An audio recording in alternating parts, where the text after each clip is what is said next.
સભામાં કોંગ્રેસના સભ્યોની સંખ્યા પર એમએલએ સીકે રાહુલજીનું નિવેદન સામે આવ્યું છે. ભૂતકાળમાં કોંગ્રેસમાંથી ભાજપમાં આવેલા સીકે રાહુલજીનું નિવેદન સામે આવ્યું. વિધાનસભા ગૃહમાં સીકે રાહુલજીની કોંગ્રેસને ટકોર. વિધાનસભા ગૃહમાં કોંગ્રેસ સભ્યોની સંખ્યા 10ની અંદર આવી જશે તેવું તેમણે કહ્યું હતું. પક્ષ કોઈ પણ હોય તે ખોટા નથી, પરંતુ પક્ષના નેતાઓ સાચા ખોટા હોય છે. ભાજપમાં આવ્યા પછી પ્રજાના કામો કરી શકાય છે.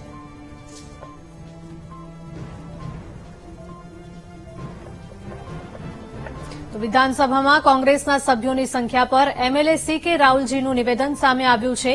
ભૂતકાળમાં કોંગ્રેસમાંથી ભાજપમાં આવેલા સીકે રાહુલજીનું નિવેદન સામે આવ્યું છે.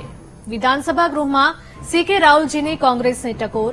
વિધાનસભા ગૃહમાં કોંગ્રેસ સભ્યોની સંખ્યા 10ની અંદર આવી જશે. વધુ વિગતો સાથે અમારા સંવાદદાતા મેહુલ જોડાઈ ગયા છે.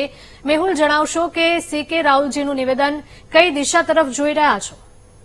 બિલકુલ વાત કરવામાં આવે તો કોંગ્રેસના પૂર્વ સિનિયર ધારાસભ્ય અને હાલ જે ધારાસભ્ય છે સીકે રાહુલજી, તેમણે જે છે તે વિધાનસભા ગૃહની અંદર બજેટની જે સામાન્ય ચર્ચા હતી તે દરમિયાન નિવેદન કર્યું છે. કોંગ્રેસની જે હાલની સ્થિતિ છે તેને જોતા આવનાર સમયમાં 10થી પણ નીચે સભ્યો જે છે તે કોંગ્રેસના થઈ જવાના છે.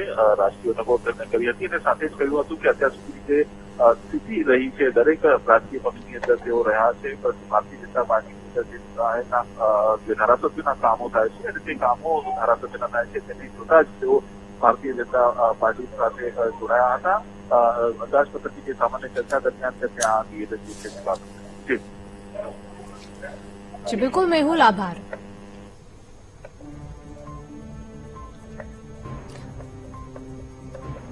તો વિધાનસભામાં કોંગ્રેસના સભ્યોની સંખ્યા પર એમએલએ સીકે રાહુલજીએ નિવેદન આપ્યું હતું.